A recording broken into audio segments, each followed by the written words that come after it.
In the modern world, we've been trained to trust facts over symbols, data over dreams. But Jung saw that the human spirit does not evolve through information.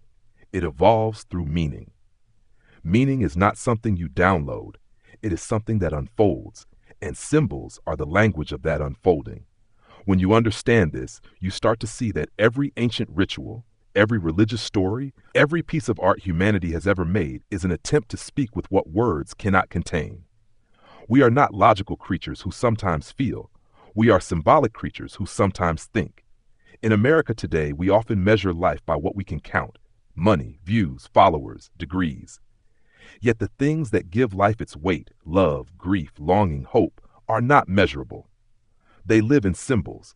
When you stand at a funeral and someone releases a dove, you don't think about ornithology. The bird is not just a bird. It carries the meaning of departure, of peace, of continuation beyond what we see. It touches the psyche directly, bypassing reason. This is why Jung said that people don't really think in words, they think in images. The modern crisis is not a crisis of information, it is a crisis of imagination. Symbols are how the unconscious tells us what the ego refuses to see. When you dream of a burning house, the psyche isn't giving you random footage, it's telling you that something within you, an identity, a habit, a belief, is ready to be transformed. To the logical mind, that's nonsense, but to the symbolic mind, it's revelation. The unconscious speaks through images because it knows images are the only language that can touch the entire being at once: intellect, emotion, instinct, and spirit. Jung believed that ignoring those messages leads to neurosis. When the soul can't speak, the body suffers. Headaches, anxiety, fatigue, all become the physical echoes of an unread message. For Jung, symbols were not created by culture. They are born from the same psychic soil that grows every myth and religion.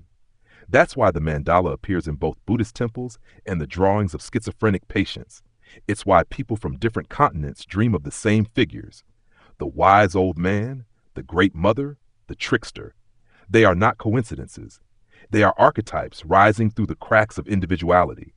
To Jung, this was proof of what he called the collective unconscious, a shared memory bank of humanity's experiences. And because symbols come from that shared layer, they have the power to unify what has been divided. A culture that learns to read its symbols learns to know its soul. Look around at American culture now. Advertising, movies, sports, all built on symbols, whether or not we realize it. The Nike swoosh is not just a check mark. It's the wing of victory from the goddess Nike. The Apple logo, a bitten fruit, is a reenactment of the fall from Eden, knowledge tasted at the cost of innocence. The brands didn't invent these meanings. They borrowed ancient ones because they know the psyche responds instinctively. Jung once said, "The gods have become diseases." He meant that when we stop honoring archetypes consciously, they reappear unconsciously as obsessions, addictions, ideologies. We no longer worship Hermes, but we scroll endlessly through the god of speed and communication, the internet. The relevance of Jung's insight in today's world is enormous. Mental health crises, social fragmentation, spiritual emptiness, these are symptoms of a culture that has lost contact with its symbols. People don't know how to read their dreams, how to honor intuition, how to sense the sacred in the ordinary. We live surrounded by images, yet starved of meaning. Jung would say the remedy is not more therapy or medication alone. It's a return to the symbolic life, where events are not only happening but speaking. Once you see life as dialogue, not accident, the psyche begins to heal itself. The heart regains its sense of participation in something larger. That's why Jung's work continues to attract the modern mind. It gives a way to re-enchant the world without abandoning reason. He was a scientist who dared to believe in mystery. In an age of algorithms and artificial intelligence, this courage is revolutionary, because while machines can calculate, they cannot symbolize. They can simulate meaning but cannot feel it. Only a human soul, standing before an image and sensing its depth, can transform through understanding. That transformation is the very essence of what Jung called individuation, the process of becoming whole. To live symbolically, then, is not to retreat from reality. It is to perceive its deeper architecture. It is to recognize that every external event mirrors an internal condition. When you lose a job, it might symbolize the death of a false identity. When a new friend enters your life, it might represent the return of a neglected aspect of yourself. The symbolic perspective does not erase pain, but it gives pain purpose, and purpose is what turns suffering into growth.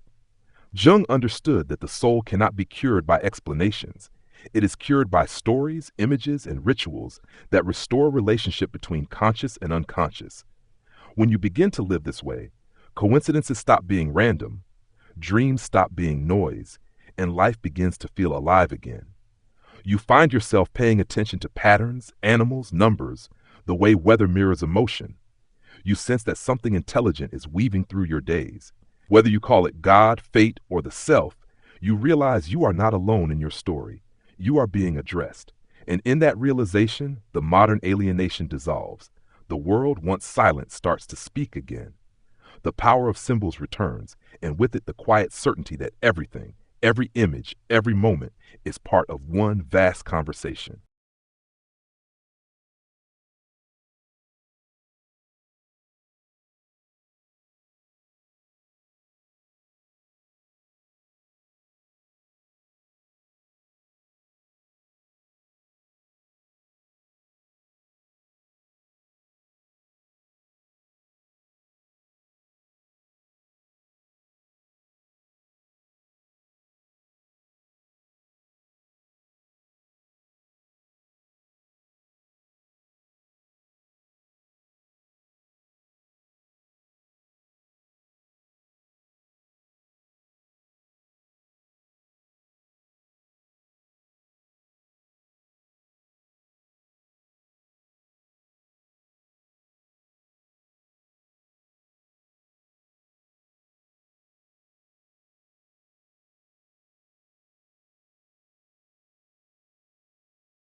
Every symbol carries a pulse, an invisible frequency that resonates differently in each person.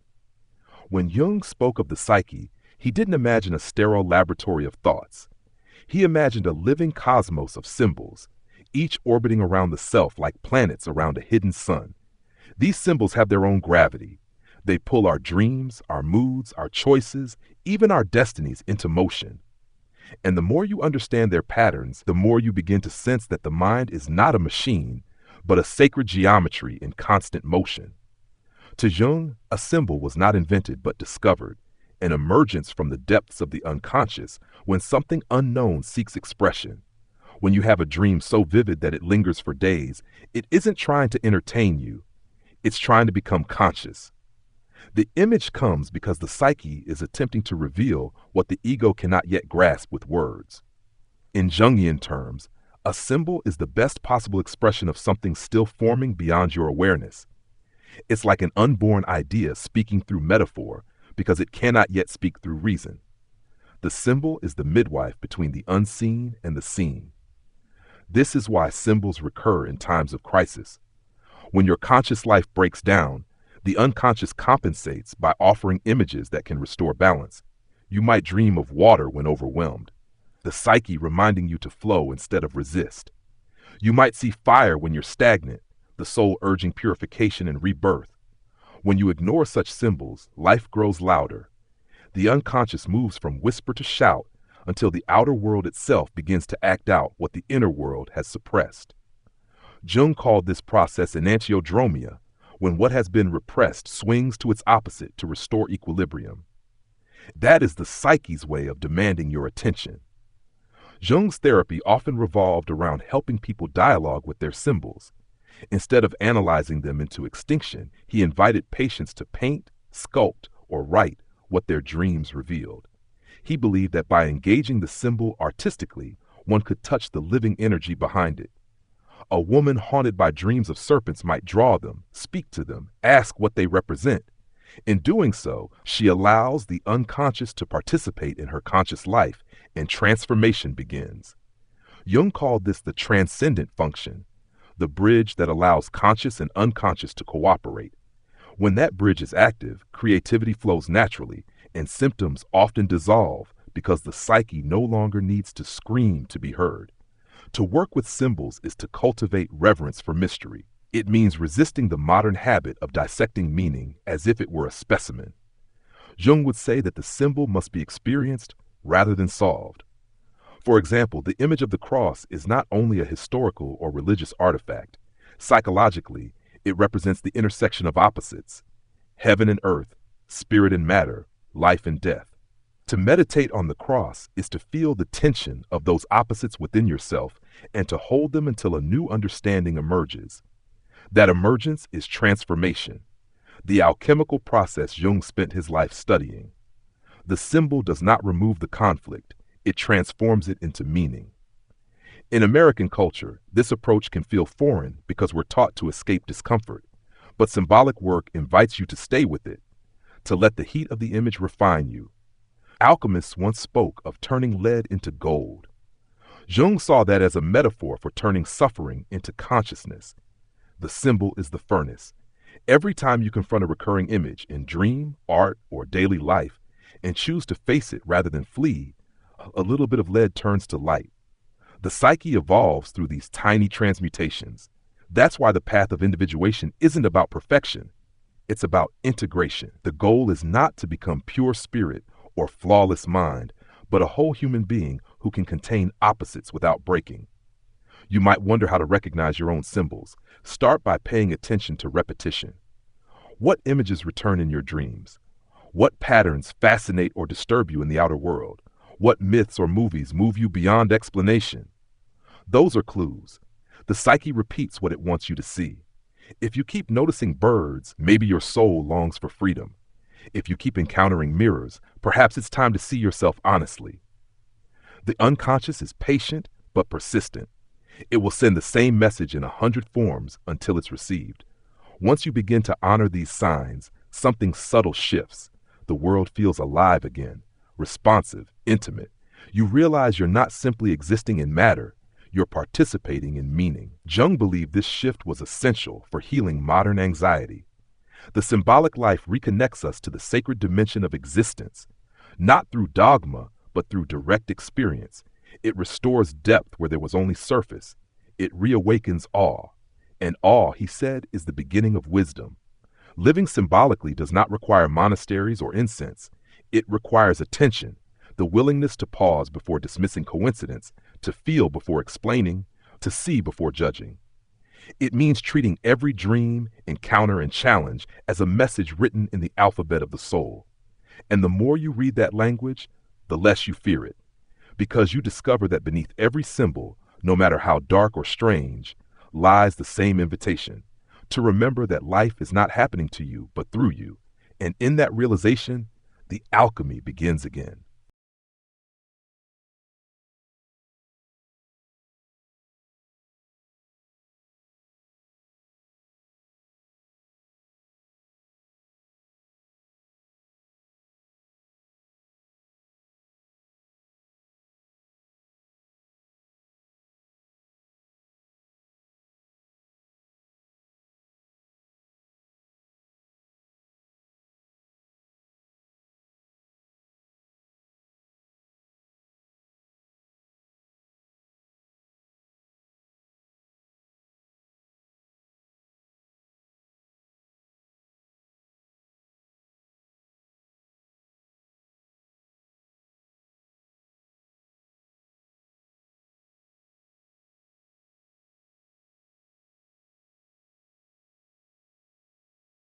To live symbolically is to move through the world as if every object, event, and person were a line in a sacred text written specifically for you. Jung believed that the unconscious constantly projects itself onto the outer world, and when we learn to read those projections symbolically, life becomes a dialogue between the inner and the outer. You start to see that the people who irritate you most are mirrors of your own denied qualities, that the opportunities you attract are responses to your hidden desires, that the accidents you suffer are lessons your conscious mind refused to learn gently. It's not superstition, it's psychological literacy. Once you begin to see this pattern, your ordinary day turns into a living myth. In practice, this doesn't mean interpreting everything obsessively. It means cultivating a state of alert curiosity, The same quality a poet brings to a sunset or a mystic brings to a whisper in the dark. When you wake from a dream, ask, what emotion did it leave behind? When a symbol appears repeatedly, a number, an animal, a sound, pause and feel what it evokes. Don't rush to Google its meaning. Let it speak in its own voice first. Jung often reminded his students that symbols are not foreign codes to be cracked, but living realities to be encountered. Each person's psyche translates the universal archetype in a personal dialect. A wolf might symbolize danger to one person and loyalty to another. The symbol reveals as much about the observer as about itself. This is why the work with symbols is the work of self-knowledge. To recognize your projections is to reclaim your power. For example, when you demonize someone's ambition, it may be your own neglected drive crying for expression. When you idolize another's calmness, it may be your own inner peace seeking acknowledgement. Jung called this process withdrawing projections. As long as you leave your psychic content out in the world, in your heroes, enemies, lovers, you remain divided. The symbol helps you call it back. Once the energy returns inward, it no longer controls you unconsciously. It becomes fuel for growth. There's a quiet beauty in realizing that the psyche is always trying to balance itself. The things we attract are rarely random. They are symbolic compensations for what we lack. The artist who paints chaos may be seeking inner order. The executive obsessed with control may be unconsciously drawn to disorder as a teacher. When you live with symbolic awareness, you no longer curse these contradictions. You learn from them. The world stops being a battlefield of opposites and becomes an alchemical vessel where spirit and matter, light and shadow, cooperate to create consciousness. This is why Jung considered life itself to be an initiation. Each conflict, each loss, each joy is a symbolic stage in the individuation process. For many Americans, this idea feels both strange and liberating. Our culture teaches us to manage life, not to converse with it. We approach problems with tools, not with reverence. But what if depression isn't just a chemical imbalance, but also a descent? A symbolic winter calling you to hibernate and renew? What if burnout is not just overwork, but a soul crying out for meaning? When viewed symbolically, suffering regains its dignity. It becomes purposeful, even sacred. Jung called this attitude turning toward the unconscious. Instead of running from pain, we descend into it and listen. The symbol we find there, a broken cup, a dead tree, a silent child, becomes the seed of transformation. Working with symbols also means paying attention to art, music, and myth. They are the collective dreams of humanity. When you watch a film that moves you to tears, ask yourself, which part of me just spoke?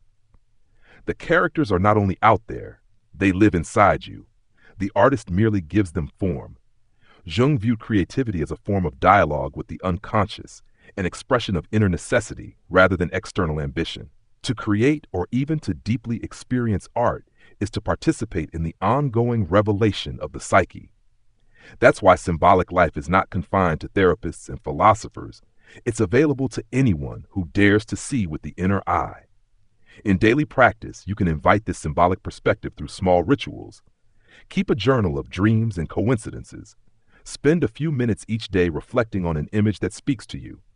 A candle flame, a shell, a tree. Ask it a question. Listen to what stirs inside. Over time, you begin to feel guided, not in the mystical sense of an external voice, but by an inner compass that grows stronger with attention. Jung believed this was how the self communicates, not through commands, but through symbols that evoke intuition. The more you trust this process, the more life aligns itself around meaning. Eventually, you start to notice that your story, with all its failures, detours, and moments of grace, follows the same rhythm as every myth humanity has ever told. There is separation, trial, revelation, and return. The symbols that populate your dreams and choices are the same forces that moved Moses through the desert, Buddha under the tree, Odysseus across the sea. You are living the universal story in your own accent. To realize this is to overcome isolation. You see that your suffering is not unique. It's archetypal, part of the collective human pilgrimage toward wholeness. The recognition itself brings peace.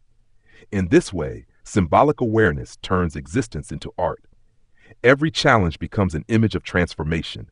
Every relationship, a mirror of the divine experiment called consciousness.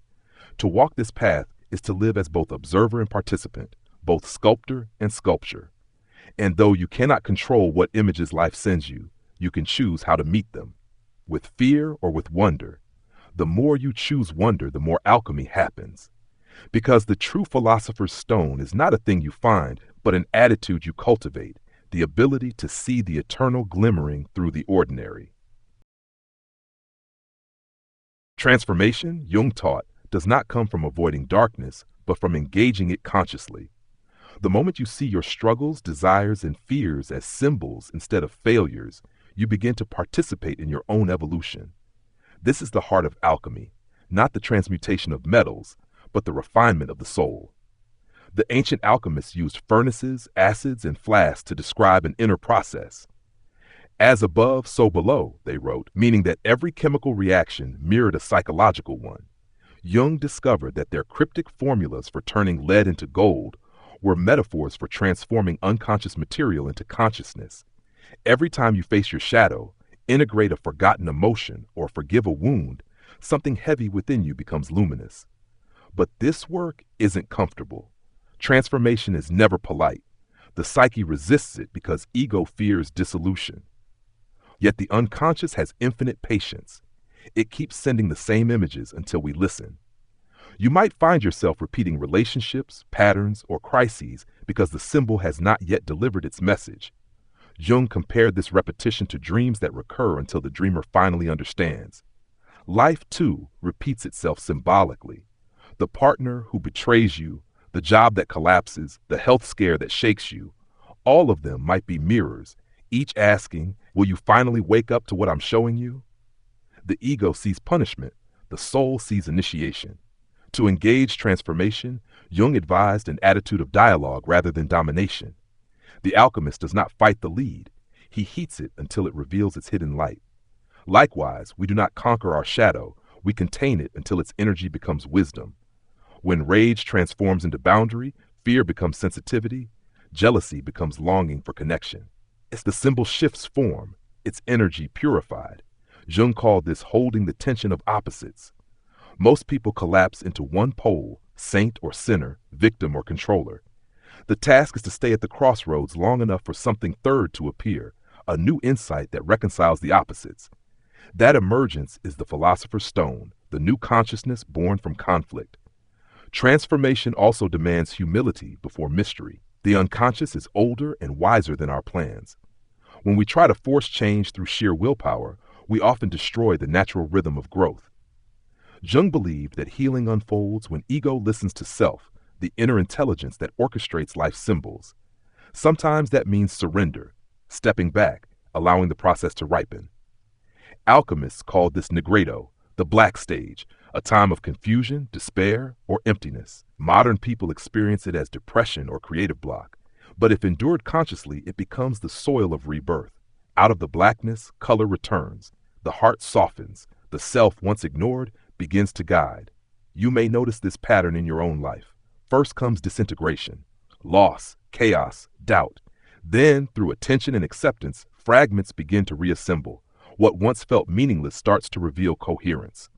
The breakup that shattered you becomes the mirror that showed your true worth. The illness that terrified you awakens compassion. The loneliness that silenced you gives birth to self-trust. This is psychic alchemy in real time. Nothing external changes immediately, yet the inner landscape transforms. The same world feels new because you have become new. In America, transformation is often sold as reinvention, a before and after montage, a surface makeover. Jung's alchemy goes deeper. It asks not, how can I change my life, but how is life changing me? The first question is ego's attempt to control. The second is soul's willingness to cooperate. True transformation is rarely dramatic. It's usually quiet. It happens in the space between thoughts, in the way you breathe through discomfort, in the moment you choose understanding over defense. Those small transmutations accumulate until one day you realize you're no longer reacting from the same wounds. That realization is gold. The power of symbols lies precisely here. They guide the transformation without words.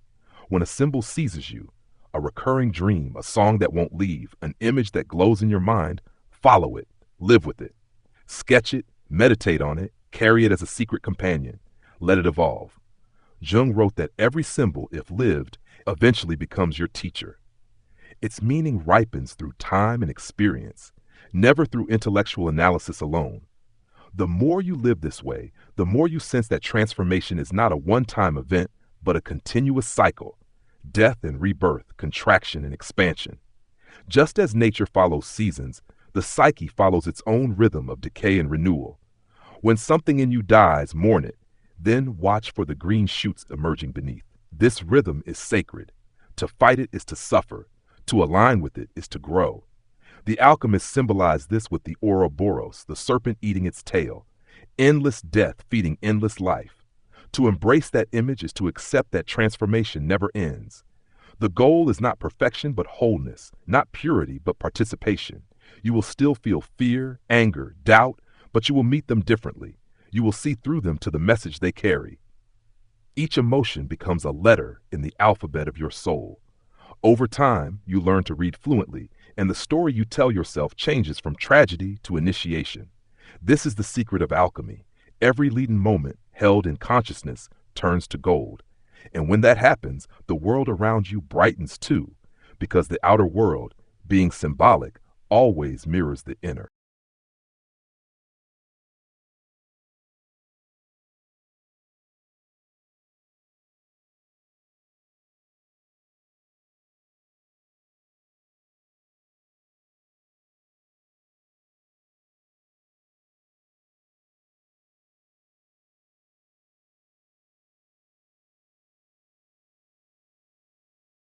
The greatest challenge in Jung's path of symbols and transformation is learning to live the insight, not just understand it. Many seekers stop once they get the idea: shadow work, individuation, alchemy. But Jung warned that knowing is the smallest part. Transformation demands embodiment. You must act differently, speak differently, love differently. Otherwise, the old pattern will return wearing a new mask. The unconscious, after all, does not care for theories. It wants experience. It wants participation.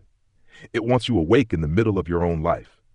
To embody transformation means accepting that your life is the laboratory of alchemy. Each moment is the crucible. When you are triggered, when envy bites, when fear rises, that is the fire heating the vessel. If you can stay conscious in that heat, without projecting, without fleeing, you allow the lead of instinct to melt into awareness. Jung called this staying in the fire. It's why therapy, meditation, and creative practice all demand endurance. Consciousness grows by friction. The ego refines itself not through comfort, but through contact with what it once rejected. This is where modern culture often loses the plot. We seek comfort, not consciousness. Distraction, not depth. Yet every distraction postpones transformation. You can scroll through social media for relief, but the unconscious will wait. It never forgets. The symbols will return in dreams, in moods, in inexplicable coincidences. They will keep appearing until you acknowledge their presence. Jung once wrote that what you resist not only persists, it grows. The task is not to fight what emerges, but to meet it with curiosity. What does this anxiety symbolize? What is this loneliness asking of me? What part of myself is trying to be born through this discomfort? When you begin to live this way, the boundary between the inner and outer world softens. The psyche speaks through people, events, and sensations as readily as through dreams. A stranger's comment, a sudden storm, a song on the radio, all can serve as mirrors for the unconscious. This is not magical thinking. It is symbolic awareness. The world becomes your teacher.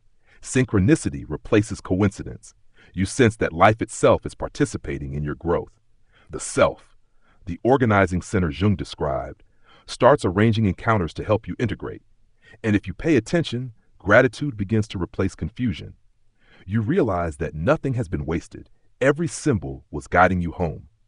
Embodying transformation also means living ethically, not in the moralistic sense, but in the symbolic one. Each choice you make expresses a value to the unconscious. Every time you act with integrity, you affirm the self's guidance. Every time you betray your intuition, you feed the shadow. Jung believed ethics arise naturally from the process of individuation. When you know who you are, you can no longer act against your own nature. You stop performing virtue and start radiating authenticity. That authenticity itself becomes a symbol. an embodied reminder to others that wholeness is possible. The symbolic life is also a creative life. When you honor inner images, you make space for them to manifest through art, writing, or even simple acts of beauty.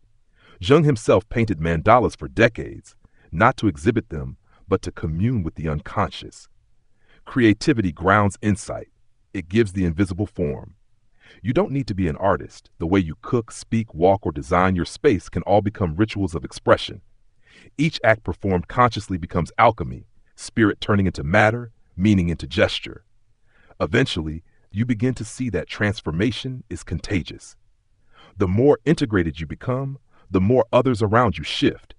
Because symbols are not personal, they belong to the collective unconscious. When one person embodies a new awareness, it ripples through the field. Jung called this participation mystique, the mysterious interconnectedness of souls. That's why healing yourself is never selfish. Each insight you integrate lessens the burden of unconsciousness for everyone. You become a living mandala, an image of wholeness radiating quiet light into the world. But even here, humility is essential. Transformation is not a final state, it's a rhythm. You will rise and fall, clarify and confuse, again and again. The ego loves to claim progress, yet the self keeps teaching surrender. The point is not to arrive, but to participate. When you can hold both your light and your shadow with equal compassion, when you can say yes to the full spectrum of being human, then you are practicing the highest form of alchemy. Jung called this the opus, the great work, the ongoing art of becoming whole. And so the invitation remains to live with awareness that every moment is symbolic, every encounter sacred, every emotion a messenger, to treat your own life as text, your heart as crucible, your choices as spells shaping reality. This is the life Jung envisioned for the modern soul, not blind faith, not cold logic, but a luminous middle path where psychology becomes spirituality. Here, transformation is not a miracle, it's a practice. The gold you seek is not above you or beyond you. It is already within, waiting for attention, waiting for the heat of consciousness to set it free.